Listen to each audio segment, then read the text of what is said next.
আসসালামু আলাইকুম প্রিয় দর্শক, আশা করি আপনারা সকলে ভালো আছেন। আজকের এ পর্যায়ে মোটরসাইকেলের ট্রাভেল ব্লগের এ পর্যায়ে রয়েছে আমি সিলেট জেলার জকিগঞ্জ উপজেলার রতনগঞ্জ বাজারে। ইনশাআল্লাহ প্রিয় দর্শক, আল্লামা আব্দুল লতিফ চৌধুরী ফুলতলি সাহেব কিবলা রহমতুল্লাহ আলাইহি উনার মাজার পর্যন্ত গিয়ে, বাড়ি পর্যন্ত গিয়ে আজকের এই মোটরসাইকেল ট্রাভেল ব্লগটি শেষ করব। তাই প্রিয় দর্শক, দেশ এবং প্রবাস থেকে যেখান থেকে আপনি আজকের এই ট্রাভেল ব্লগটি দেখুন না কেন, অবশ্যই শেষ পর্যন্ত দেখবেন। ওনার বাড়ির যে রাস্তা রয়েছে এই রাস্তা দিয়ে একটু পরেই প্রবেশ করব। তাই দর্শকবৃন্দ, আপনারা ভিডিওটি স্কিপ না করে শেষ পর্যন্ত দেখবেন। এই ভিডিওটি শেষ পর্যন্ত দেখলে আপনি এখানকার পরিবেশ দেখার পাশাপাশি একজন কামিল অলি হজরত আব্দুল লতিফ চৌধুরী ফুলতলি রহমতুল্লাহ আলাইহি ওনার মাজার পর্যন্ত দেখতে পাবেন। অসংখ্য মুরিদান এবং আশিকান রয়েছেন ওনার। সো এখানকার যে পরিবেশ, এখানকার যে প্রাকৃতিক দৃশ্য, সব কিছু মিলিয়ে একটি আধ্যাত্মিক পরিবেশে সৃষ্টি করেছে, যা আমার চোখের মধ্যে লাগতেছে। আমি রতনগঞ্জ বাজারে রয়েছি, আর একটু পরেই হজরতে আব্দুল লতিফ চৌধুরী ফুলতলি সাহেব কিবলা রহমতুল্লাহ আলাইহি উনার মাজার পর্যন্ত গিয়ে এই মোটরসাইকেল ট্রাভেল ব্লগটি শেষ করব। ততক্ষণ পর্যন্ত ধৈর্য সহকারে আপনি এই ভিডিওটি দেখবেন। এই ভিডিওটি হচ্ছে আমার ফার্স্ট ব্লগ জকিগঞ্জ উপজেলার। জকিগঞ্জ উপজেলায় আমি এই গভীরে আগে কখনো আসিনি। সো প্রিয় দর্শককে, আপনারা এই ভিডিওটি স্কিপ না করে শেষ পর্যন্ত দেখবেন। আশা করছি এই ভিডিওটি দেখে আপনি জকিগঞ্জ উপজেলার রতনগঞ্জ বাজারের পাশে আমাদের আল্লামা আব্দুল লতিফ চৌধুরী ফুলতলি রহমতুল্লাহ আলাইহি ওনার বাড়ি পর্যন্ত যাব ইনশাআল্লাহ মোটরসাইকেল ড্রাইভিং করে। আপনারা অবশ্যই জানেন যে 1913 সাল থেকে 2008 সাল পর্যন্ত ওনার জীবৎকাল ছিল। তিনি ছিলেন বাংলাদেশে সুপরিচিত একজন আধ্যাত্মিক সুফি সাধক, শিক্ষাবিদ এবং মুজাদ্দিদ। প্রিয় দর্শক, আব্দুল লতিফ চৌধুরী ফুলতলি রহমতুল্লাহ আলাইহি ছিলেন একজন আলেম, তরিকতের মুর্শিদ। তার লেখা অনেক উর্দু ও আরবি গ্রন্থ ভারত ও পাকিস্তানের বিভিন্ন মাদ্রাসায় পাঠ্যসূচিতে রয়েছে। এছাড়া ঢাকা বিশ্ববিদ্যালয়, ইসলামী বিশ্ববিদ্যালয়, জগন্নাথ বিশ্ববিদ্যালয় সহ বিভিন্ন বিশ্ববিদ্যালয়ের ইসলামিক স্টাডিজ ও আরবি বিভাগের পাঠ্যসূচিতেও তার অনেক গ্রন্থ রয়েছে।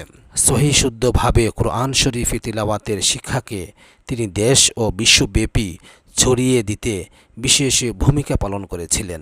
দর্শকবৃন্দ, আপনারা জানেন সিলেটের জকিগঞ্জে অবস্থিত বিখ্যাত আধ্যাত্মিক স্থান হচ্ছে ফুলতলি সাহেবের বাড়ি হজরতে আল্লামা আব্দুল লতিফ চৌধুরী ফুলতলি রহমতুল্লাহ আলাইহি ওনার মাজার রয়েছে এখানে। মূলত একটি ধর্মীয় ও দ্বীনি শিক্ষা কেন্দ্র রয়েছে এখানে আল্লামা ফুলতলি সাহেব কিবলা রহমতুল্লাহ আলাইহির মাজার, একটি বিশাল মসজিদ, মাজারের পাশেই রয়েছে একটি বিশাল মসজিদ, মসজিদের পাশেই রয়েছে একটি বিশাল পুকুর, মাদ্রাসা ই দারুল কিরাতে মসজিদিয়া রয়েছে এখানে, এতিমখানা রয়েছে এবং পবিত্র কোরআন শিক্ষার কেন্দ্র রয়েছে এখানে। এছাড়া এখানে প্রতি বছর বিশাল ইসালে সোয়াব মাহফিল অনুষ্ঠিত হয়।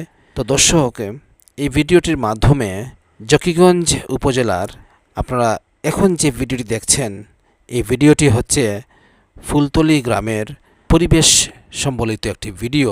আপনাদের আশা করছি সকলেরই ভালো লাগবে। বিকেলবেলা পরিবেশ খুবই সুন্দর পরিবেশ, এখানকার প্রাকৃতিক দৃশ্য অসাধারণ এবং আধ্যাত্মিক স্থান হিসাবে একটি প্রশান্তি লাগতেছে মনের মধ্যে। জকিগঞ্জের পরিবেশ এবং পারিপার্শ্বিক দৃশ্য আমাকে আকৃষ্ট করেছে। এদিকে আমার ফার্স্ট ব্লগের সূচনা লগ্নে রয়েছি আমি আল্লাহর অলির মাজারের প্রাঙ্গণে। So beautiful landscape of Bangladesh দেখতে পাচ্ছেন।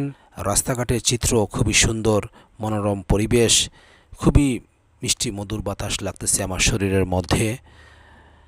উলিয়াউলিয়ার এলাকায় পা রেখে আমার একটি কথাই মনে পড়ছে, এখানকার আবহাওয়া খুবই শান্ত, খুবই ভালো, স্বাস্থ্যসম্মত এবং পরিবেশটা নির্মল। প্রিয় দর্শক, এইমাত্র আমি প্রবেশ করলাম আল্লামা আব্দুল লতিফ চৌধুরী ফুলতলি সাহেব কিবলা রহমতুল্লাহ আলাইহি ওনার বাড়িতে মাজার প্রাঙ্গণে। সো প্রিয় দর্শক, এখানেই আমি স্টপ করব ভিডিওটি, কারণ এখানে ভিডিও রেকর্ড করা এবং এই ভিডিওগুলো সোশ্যাল মিডিয়ায় আপলোড করা নিষিদ্ধ। আমি এখন রয়েছি ফুলতলি সাহেব কিবলা রহমতুল্লাহ আলাইহি উনার বাড়ির ভিতরে এবং এখানকার পরিবেশটা খুবই সুন্দর দেখতে পাচ্ছেন আমার ক্যামেরা লেন্সের মাধ্যমে। বিশাল একটি মসজিদ রয়েছে, বিশাল একটি পুকুর রয়েছে এখানে। পরিবেশটা খুবই শান্ত। পাশেই রয়েছে বালাই হাওর, যেখানে প্রতি বছর ইসালে সওয়াব মাহফিল অনুষ্ঠিত হয়।